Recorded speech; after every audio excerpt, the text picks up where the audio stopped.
This email says, Bill, I have about had it. Last night was the last straw for me. I had a run-in with one of the inmates, nothing major at first, but of course, it eventually turned into the same old back and forth nonsense. It usually does, right? Trays were coming in, he says. Trays were coming in, and I needed everyone to go to their cells and secure the door. Not a new rule, right? Not a new rule and not an unusual rule.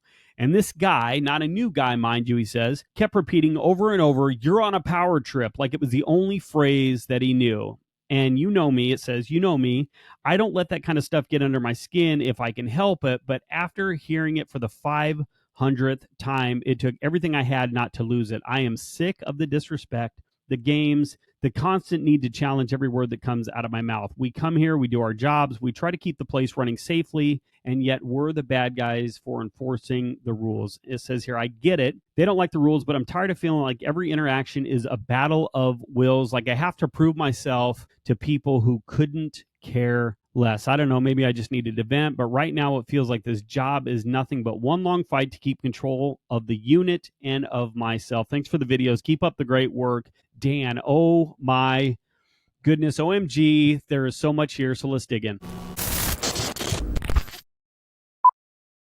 Greetings, my fearless frontliners, my fellow guardians of the galleries. I'm William Young, and this is my channel. And if you're new here, welcome. If you're a current, aspiring, retired, or soon-to-be retiring correctional professional, and you are craving, seeking, searching for content on corrections that is informative and engaging, that is intended to educate and elevate the profession, then you are going to be in the, well, you already are. Not you're going to be, because you already, never mind.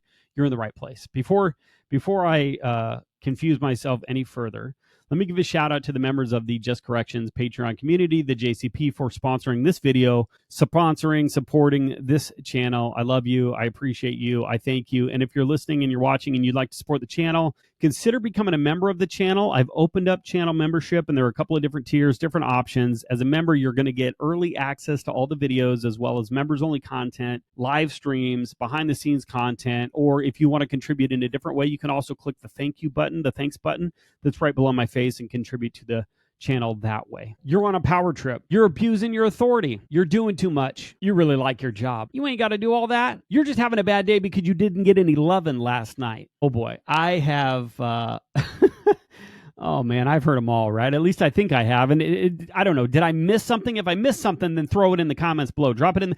Tell me what you've heard. Drop it in the comments below. Dan, I think, I'm going to be honest here. I think if I had an answer to the question, I wouldn't be stuck in my spare bedroom making YouTube videos that only 6 people watch, right? I'd be able to bottle the solution, sell it, and move to Malibu. But you know what? Now that I think about it, I don't know that I would move to Malibu. Actually, I'd probably move to South Carolina or like Georgia or something. Sorry, I got off track. Okay, I'm going to tell you how I would handle things like this, how I have handled things like this, and maybe something I do or say will help, right? Number one, we all have our limits, right? All of us get fed up and lose our crap from time to time. The repetitive, never-ending everything that you mentioned, the disrespect, the games, the loud noises, the freaking colors of the wall, the whole shebang weighs on you and wears you down over time. So it's okay that you're at the point that you're at, right? We've all been there. But, and this is the beautiful thing, right? You know that you're fed up, and you think you know why, and that's absolutely huge, right? The disrespect, the challenges, the games, the constant pushback, the comments, the arguing,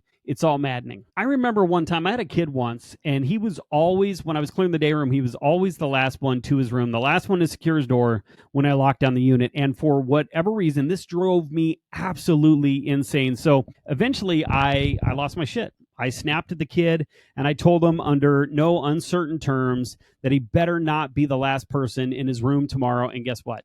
Tomorrow came. I was getting ready to clear the day room. I cleared the day room. He looked, he watched, he waited, and he was the second to the last person in his room. And he made eye contact with me, and I totally got it. I get it, right? And I realized right then what I think a lot of us know, but we often forget, right? People aren't incarcerated because they're good at following the rules. So yes, Dan, you're right. They don't like rules, but it's not just your rules. It's the rules. It's all rules. So this isn't necessarily a you problem per se. Do we see that? And when I thought about that, right, what I realized is that the guy who was always the last one that was going to his room that would lock down was just being himself. He was and maybe still is a challenger, right? And I had to get myself to understand that he is playing his role, his part. He is doing, right?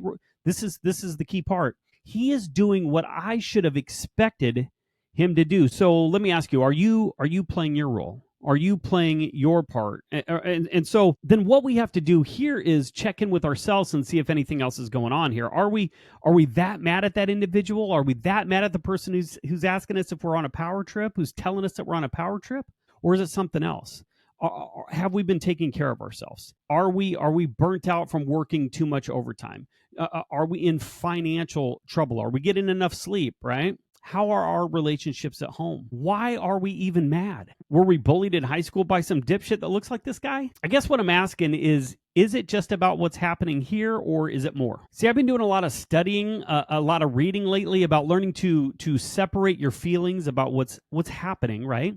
That what's being said from what is actually happening, and it's actually helping, but it requires some introspection, and sometimes that sucks a little bit, but it's an important part. It's an important piece to remaining in control during these types of conversations. And here's the thing, right? Correctional work is maddening. It's exhausting. Every day is the same, except when it isn't. The same questions, the same behaviors, the same smell of jailhouse burritos being passed around right before lockdown. And that's exactly why I tell people to pace themselves, that corrections is a marathon, not a sprint, that you have to maintain balance between your personal life and your professional life. It's so important. We need to recharge, reset regularly, or we're going to wig out. So don't work your weekends, right? Limit the amount of overtime you work as much as you possibly can, and get off the couch and live your life. And I know you're tired, brother. I know every back and forth is a battle, but you're in control. And not of their attitudes or their actions or their behaviors, but of yours. And don't worry about proving yourself to anyone. Don't waste your time. Who cares if they think you're on a power trip? They're still going to do what we need them to do. See, because in the end, we always win. And I know the arguing can be annoying, right? But it doesn't matter. And that's the thing that I always told myself when I felt my blood start to boil was, look, this is just a job for me, right? I'm going to go home at the end of the shift. This is just a job. This is their life, meaning that there is more than what's right in front of me. There is more than this. There is what I'm doing right now, what I'm living through, what I'm going through is just a means to an end.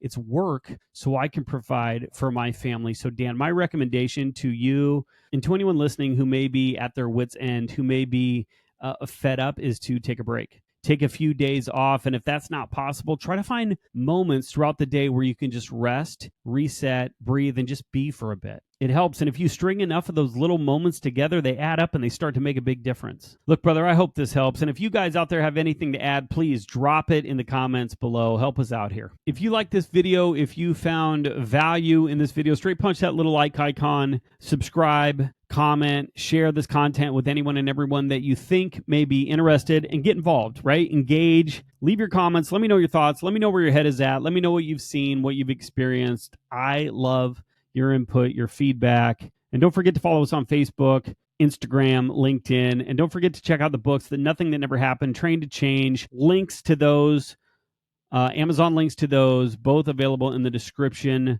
below this video. And if you'd like to bring me out to speak or present at your event, send me an email at justcorrections.booking@gmail.com. All right, guys, that's all I got. Until next time, be smart, stay safe, stay sane, and we'll talk soon.